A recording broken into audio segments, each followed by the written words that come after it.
I'm Benjamin, and I want to release a series of videos about baseball. I actually live in the UK and I'm 17 years old, so I don't have a coach, I don't have a team that I play for. It's really just me and my brother figuring things out along the way. So I want this to be a documentation of me becoming an elite player. And along the way, I'll learn many things that I'll share with you guys. And if there's any solid advice that you guys have, you're very much welcome to share in the comment section. After all, we're all here to learn, so enjoy the journey. These are at-bats that me and my brother did today. And this is actually after probably throwing 100 pitches this weekend. I did this on a Sunday, by the way. I'm recording this on a Sunday. And so my elbow was hurting. My bicep was hurting, my shoulder was hurting. It wasn't good. So let's just get into the video. So here are the warm-up pitches.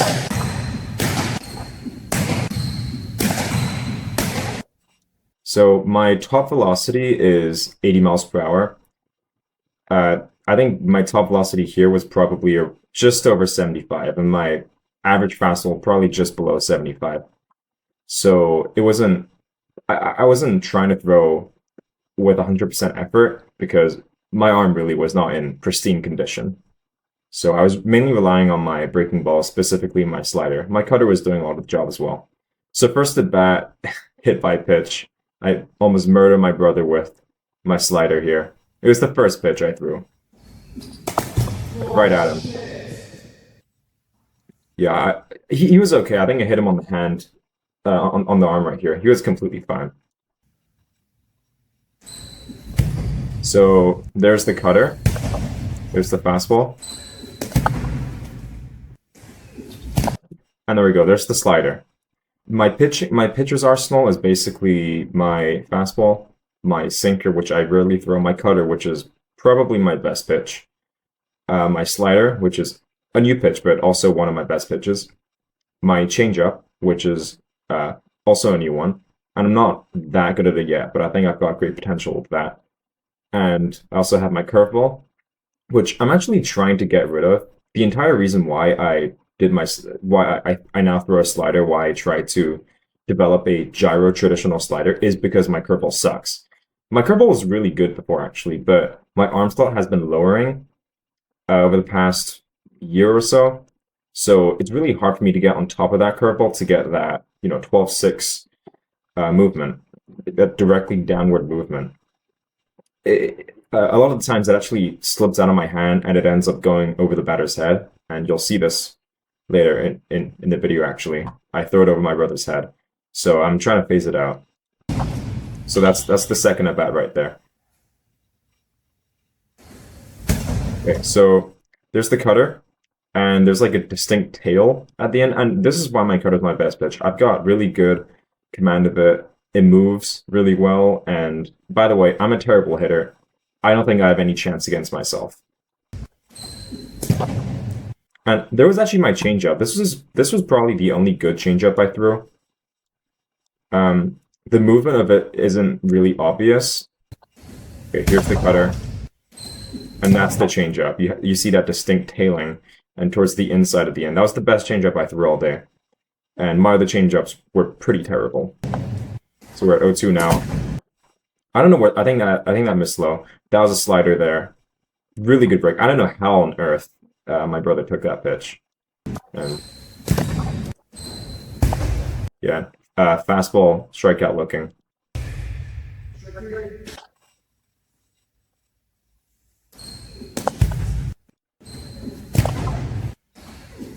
Another slider.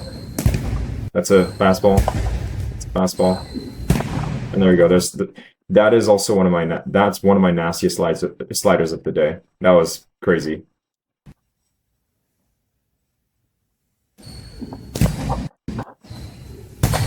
That's just bad. This is I think that was a cutter there, which is really good. Fastball here. Good location. Yeah, again, that slider to finish him. I'm really, really happy with my new slider. It's a new pitch, and for being such a new pitch, I'm really glad that it's working out. First pitch. Okay, so I think this is a sinker that I threw. Um, he gets sorted. Yeah, it sort of runs into him. It's really hard to see from this angle. You can only see uh, drop in movement from this angle clearly, but that did sink down and in. Well, it ended up and in, but the movement was towards down and inside. And he gets sorted here, and I do the celebration despite not striking me. I'm a fan of Trevor Bauer. Yeah, so this is the curveball that I talked about. This right here. It just slips out of my hand because I have such a low arm slot that it's really hard for me to get on top of it. I'm sort of around it like this, and it just pops out. So, yeah. Yeah, I mean this is nasty. That is so nasty. This is actually similar. I mean, if you look at this one, which you swung at, this was pretty much the same pitch, and he learned his lesson. He didn't swing at that one. And as you can see, audibly, I was very, very mad at walking him there because after that first pitch, hit by pitch, I wanted to strike him out in every single at bat, and there's the end of the streak. Slider first pitch. I think I missed outside, but I'm really happy with that. The movement. Yeah, this was scary. I think this is one of my fastest fastballs of the day. Just visually, it looked really fast. Out of the hand, I knew it was going to be fast. And out of the hand, I was like, oh god. I was going to hit him, but thank god I didn't. I've never actually hit anyone.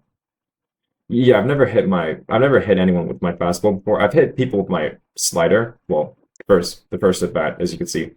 I've also hit people with my curveball before, but not with my fastball. For my fastball, I generally have good command, which is a really good thing. But yeah, this one was. I didn't really come close to hitting him after this one, aside from this pitch right here. Yeah, glad he got out of the way there. That is. I mean, look at that. Yeah, that is just nasty. It's unfair. It's my second walk, and it's also my last walk. Yeah, this is, he made contact with this slider. I don't think it moved that much, to be honest. Probably slightly less than the other pitches, but it wasn't a bad pitch. I was happy for him there. Yeah, this is the final pitch. Nasty slider, strikes him. And I do the Peric Skubal complete game flat. Yeah, 8 at bats, 2 walks, 1 hit by pitch, 5 strikeouts. It's really great. I want to talk about my slider a little bit. So here's a seam visualizer. So for my arm slot, I probably throw from, I don't know, 130. So this would be what my fastball looks like. Actually, no, I naturally cut the ball a little bit. If you look closely in the video, even my fastballs, they sort of drop down at the last moment. They cut a little bit. So probably looks a little bit more like this, to be honest. My fastball, it's not exactly very efficient. And this would be my cutter, probably not this tilted. So I'm just trying to explain why the slider was such an easy pitch for me to get the hang of, because I started developing my slider and my changeup at the same time, and I'm still having a really hard time with consistently commanding my changeup and getting it to move consistently arm side and downwards. That has been really difficult for me, but the slider I've just gone the hang of, because this is what my cutter should look like, and sometimes it doesn't look like that. Sometimes my cutter looks more like this, which is the thing I was talking about, which is my gyro slider. So with my cutter, sometimes when I'm throwing with the radar gun, or even just visually, if it's breaking a lot, I'll just tell myself, I'm getting around it too much. I'm supinating too much. I have to stay behind it just a little bit. So my cutter is one of those pitches where I could just look at the movement and directly infer what I'm doing wrong and make adjustments really quickly. My changeup is actually the seam shifted wake variation, because there's the normal kind of changeup is thrown like this. It's thrown with like 3 o'clock spin, with really low spin rate. Yeah, so you have to be a pronator to throw this. You have to be really good at pronating through the pitches, going this way. This is pronation and this is supination. Right? This is supination, this is pronation. You have to be a really good pronator to sort of get on the inside of that changeup. And I've already mentioned that I am really bad at pronating. So I can't do this. I've tried it before, I'm terrible at it. So what I do instead is something like this. I grip it as sort of a two seam, and you throw it with a little bit of gyro spin. And you get this, you're actually able to see this if you throw it correctly when you're pitching. Like as the ball leaves your hand, you're actually able to see it. Even better in slow motion. You can see this red ring here. This red ring. Sometimes it's like more to the side. Sometimes you see it bigger. Around this range is fine. When you see this red ring, that means that seam shifted wake is in effect. So if we go to the catcher's view, this pitch mainly moves via seam shifted wake, not the Magnus Force. That's why it's an off-speed pitch, not a breaking ball. Well, also because it is low spin rate.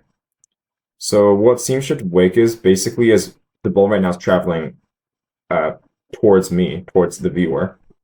And as you can see, there's more seams on the right-hand side than on the left-hand side. And what this creates is asymmetric airflow. So air is going to cause more turbulence on this side than on the other side. And it's going to push the ball towards the arm side direction. And this is handy because it basically allows for pitchers like me, supinators, to throw an effective changeup that moves arm side, because we can't pronate it. It's really difficult for us to pronate it. And the same thing sort of works for a sinker. The sinker is kind of the same thing, probably just with less gyro angle and with faster spin rate. That's what a sinker is. So there's seam shifted sinker, and there's, sort of pronating through it, tilting the axis, like 2 o'clock, like this. There's also this kind of sinker. There's also, there's the 1 seam and 2 seam variation. This is the 2 seam variation because you can see this red line here and this other red line here. Let's see if I can. There we go. Yeah. So here there's sort of 1 red line in the center and white spots around it. That'd be a 1 seam variation. If you're able to understand the science behind pitching and know whether you're a pronator or supinator, know what your body is capable of, and apply these basic principles to your arsenal, you can be very, very effective.